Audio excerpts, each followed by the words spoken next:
Thank you for joining us on the live report at 12 p.m. Ladies and gentlemen, we've had several crashes in India in the last 1 year. And yet, we are not ready to put the passenger first. Our focus on the live report are on two stories that put passenger first, the citizen first. Here are the headlines. As airlines gang up, as the duopoly of Indigo and Air India gang up to ensure that FDTL norms are relaxed, there is no clarity yet from the government, silent on whether FDTL norms will be enforced.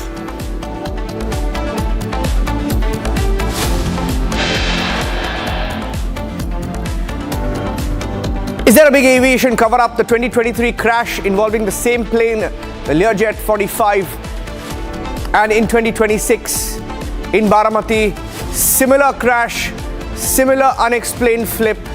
There was no final report filed even in the Mumbai 2023 crash. Is there an aviation cover-up?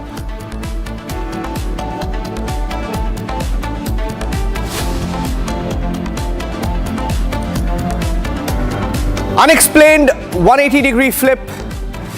Even experts are questioning why similar crashes have taken place and why there's no explanation yet. 2023 and then 2026, looking at both the visuals in detail today.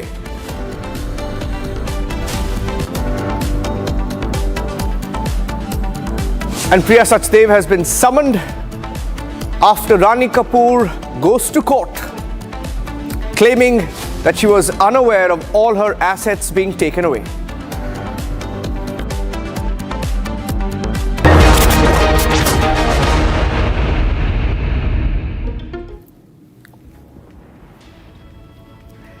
And ladies and gentlemen, the story that we've been tracking here on Republic TV, there was a meeting on the 19th of January in the national capital when airlines came together.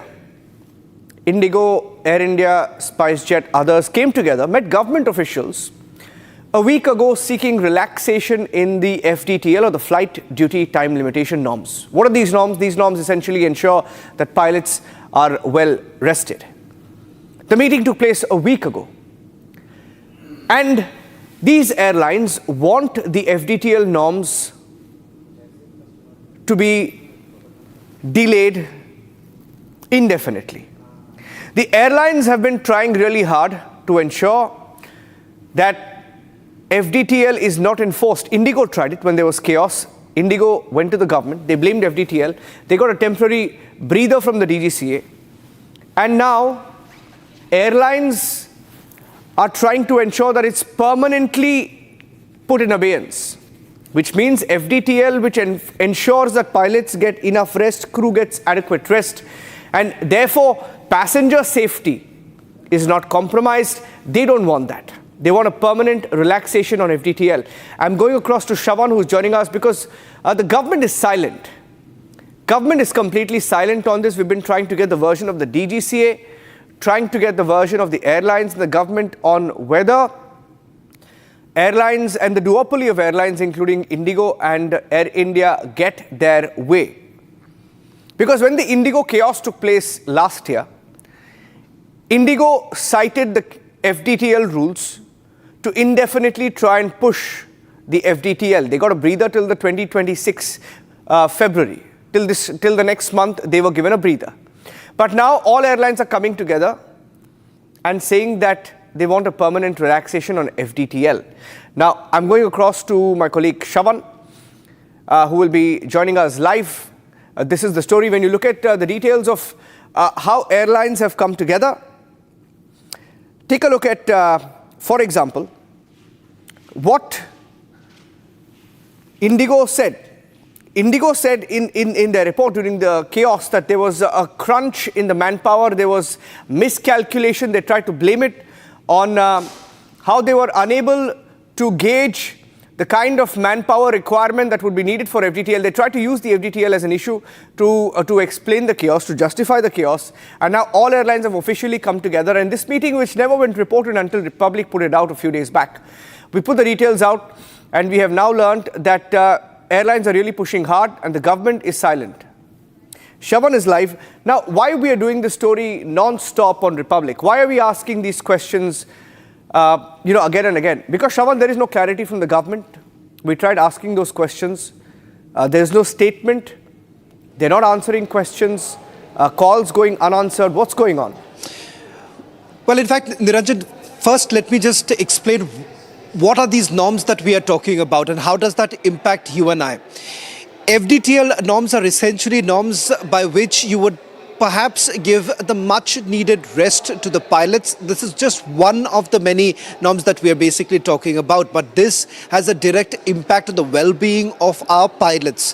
One of the reasons why that in the past you have seen several pilots actually refusing to fly because they have basically crossed the limits and they are not in a position to fly any further, and that is the reason why you would have come across several instances when pilots are refusing to fly further. That's happened, resulting in delays. Now, what really happened a year ago?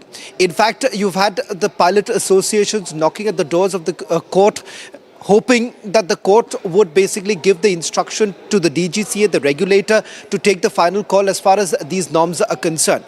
And in fact, the court had given strict instructions to the DGCA that the FDTL norms are supposed to be implemented. But what essentially happened in the month of December was a classic example of how leeway has been given to all the airlines by DGCA. For instance, in the case of Indigo had made a request that they needed more time to make the necessary changes as far as the rosters are concerned, and they were basically given time till about February. Now the clock is ticking. By 10th of February, they were supposed to basically impose the new FDTL norms. It seems that now almost all airlines have basically ganged up. And now they're putting pressure on DGCA that these norms are not basically required. Now, there is a proof for this. Let me now show you what is this proof that we're talking about. This is the Federation of Indian Airlines, which basically represents most of the airlines and a singular body which has all the airlines together. And this is what they are claiming. We are not saying this. This is what exactly FIA says, that they are representing member airlines, Air India, Indigo, SpiceJet, and they're basically giving their view on the CAR, the FDTL norms. And this was the last letter that was written on 12th of January 2026. That's the last communication that has gone from this body to the DGCA. And interestingly, this is what they say, that the industry basically appreciates DGCA's continued focus on enhancing safety, fatigue management and alignment with evolving global standards. But they go on to say that the final regulation remains operationally implementable, proportionate to demonstrate fatigue risk and harmonized with international regulatory frameworks while recognizing the unique operating environment in India.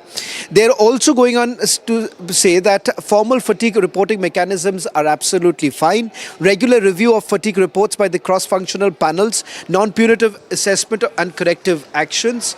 And the fact here, they go on to say that as far as the rosters are concerned, the current system is actually adequate and it provides the much needed rest to the pilots. Now, which effectively means that they are basically advocating that there is no need for an extra time that was actually being given to the pilots, the extra time in terms of rest that is essentially required by every pilot. Now, Shravan, what is the DGCA saying? Because we put some of these questions to both the government, DGCA. There were meetings held, different bodies. You spoke of one body, but pilot bodies have been fighting. And one of the reasons that Indigo cited when the chaos happened was that they were unable to gauge the FDTL, rules. They tried to use that excuse. But it's not as if they have shortage of pilots. They do have pilots. And why are they now coming together to blackmail the government? Now, what does this mean? Does this effectively mean that if FDTL kicks in, they will need more manpower? Does it mean them cutting down on profits? Is that what it all boils down to? Well, they will certainly have to rationalize their operations, because what is essentially happening right now is you are cutting corners. In fact, at some level, it is also the risk factor which every airline is basically assessing, and they are basically saying push the envelope asking a pilot to basically go ahead and continue with perhaps an extra flight if need be, which effectively means that the pilots are working under some sort of a duress. The much needed rest is not actually given to them, because if you go by the new FDTL norms, which provides them an extra day to actually rest, which means that somewhere down the line, the airlines will have to start rationalizing their routes. They may have to cut down on the routes that they're basically flying. And the night operations happens to be the direct, as far as the direct impact, if I may say so, the direct impact is actually on the flight night operations. And that's where it pinches airlines like Indigo, because large number of their international hauls are essentially, these are night flying routes. And they wouldn't want to compromise here because it was going to impact their revenue. And it all boils down to simply one thing.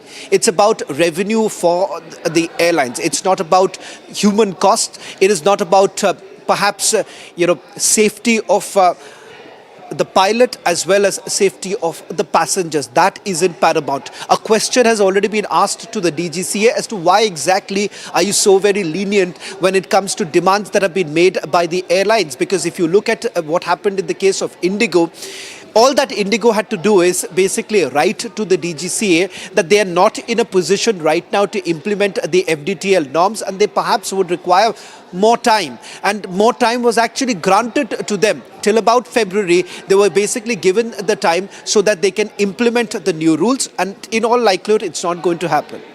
Yeah, okay. Shravan, I'd like to thank you at this point. We're keeping a close track on this story. In fact, we're asking the questions to the minister, the junior minister, the DGCA, and all stakeholders in the story. Let's see where the story goes. But ladies and gentlemen, passenger safety first. We have crash after crash. 10 months ago, we were talking about the crash in Ahmedabad. We don't have answers. Let's look at the crash that took place yesterday. Now, questions are being raised about how India's aviation body, the DGCA, the government, DGCA comes under the government, and under the DGCA, there is another body called the AAIB. All these crashes happen, but does the investigation actually happen? I'll show you two pictures right now on the show. Take a look at this video. In 2023, ladies and gentlemen, look at how similar these crashes were. How similar these crashes actually were. In 2023, that's the crash involving the same jet, the same Learjet 45, exact same jet in a rainy / fog condition. Look at how it just falls to the ground in that unusual angle. It's a 180-degree flip. Exactly what happened yesterday in Baramati. So in 2023, you had this Mumbai crash of Learjet 45. 2026, look at how similar they are, ladies and gentlemen. That's the exact same plane, exact same operator. And why are we showing you these visuals? Because in 2023, when the crash happened, there was a preliminary report filed. Would you believe it? 3 years down the line, there is no final report filed.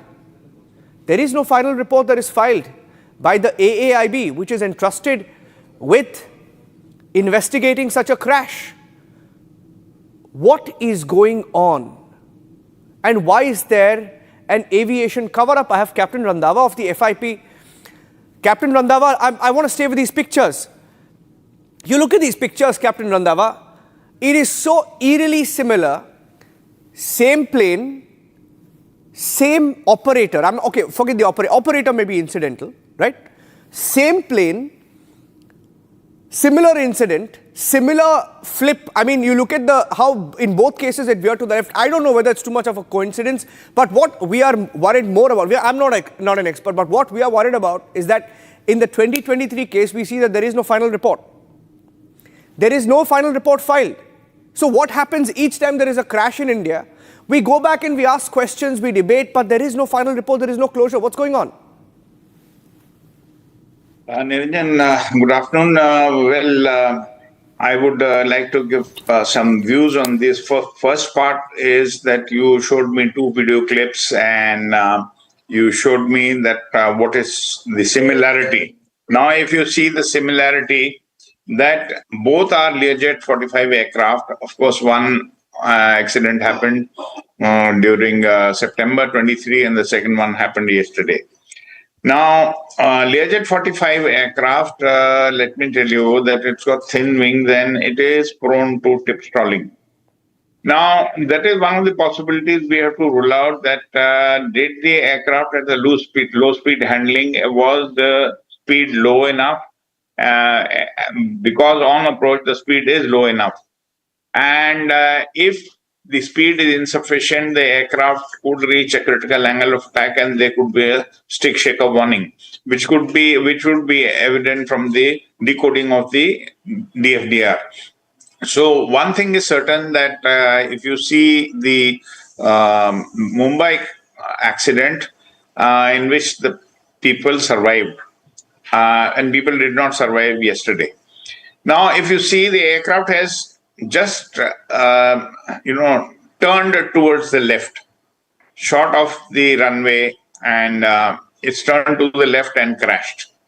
Now, we cannot overrule a technical problem in the aircraft because the pilot has not responded to the clearance given for landing. That is one. That is yesterday's accident.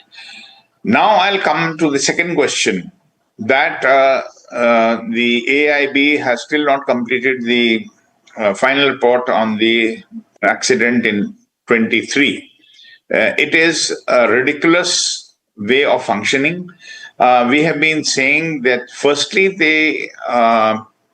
the members of AIB board, they do not qualify as per the Doc 9756 Part 1, which is laid down in Annex 13 of the ICAO.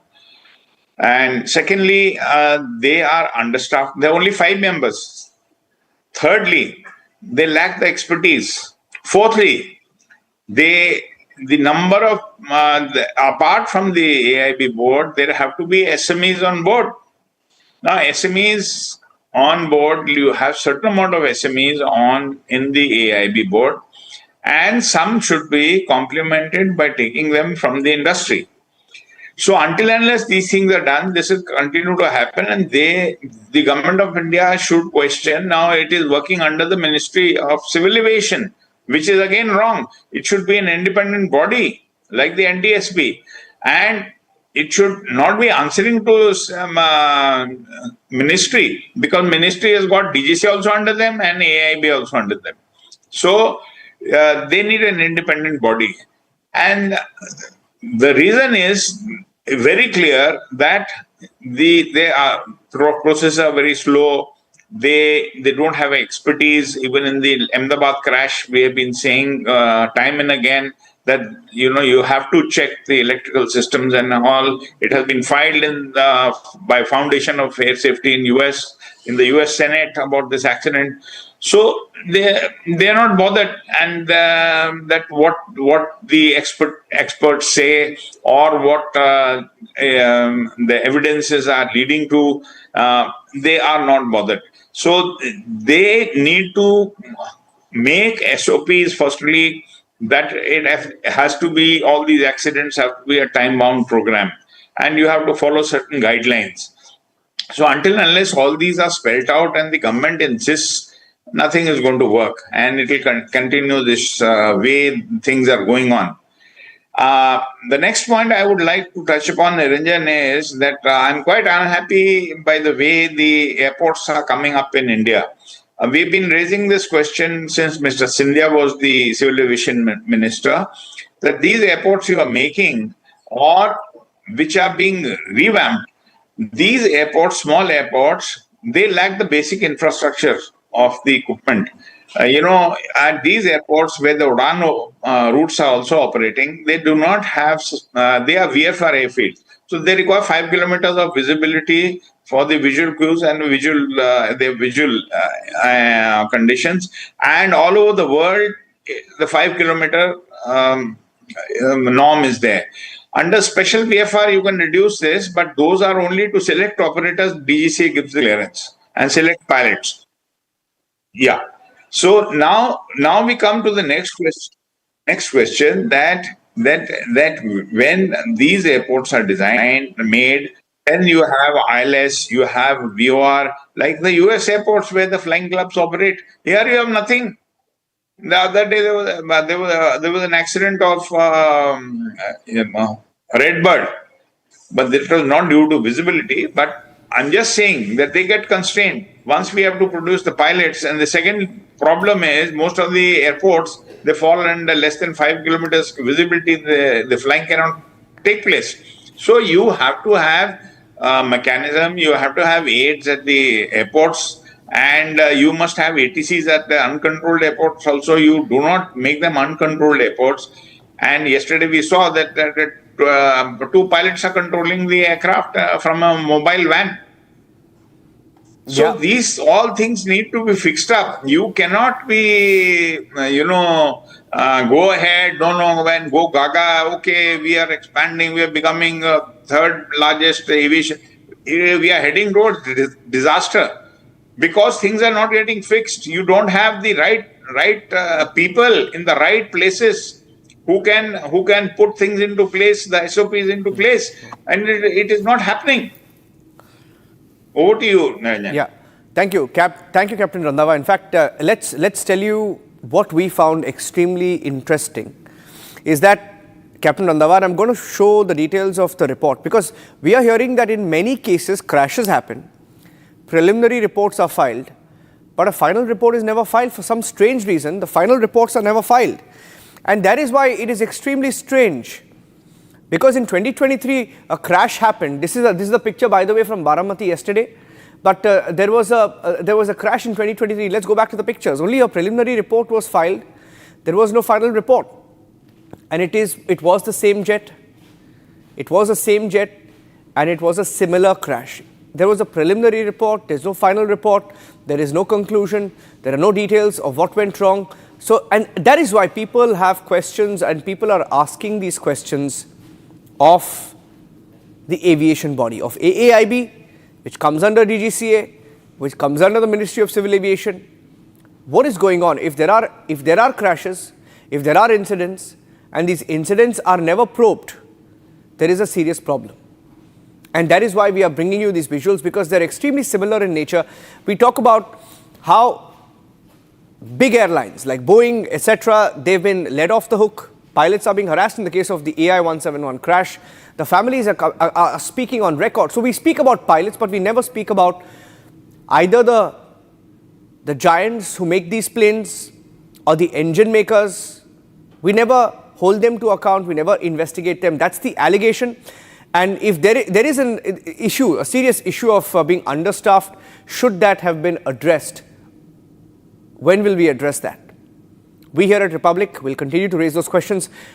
That's it. Thank you, Captain Randhawa, for joining us. We thought we should highlight this because we found it extremely strange that there was no final report that was filed.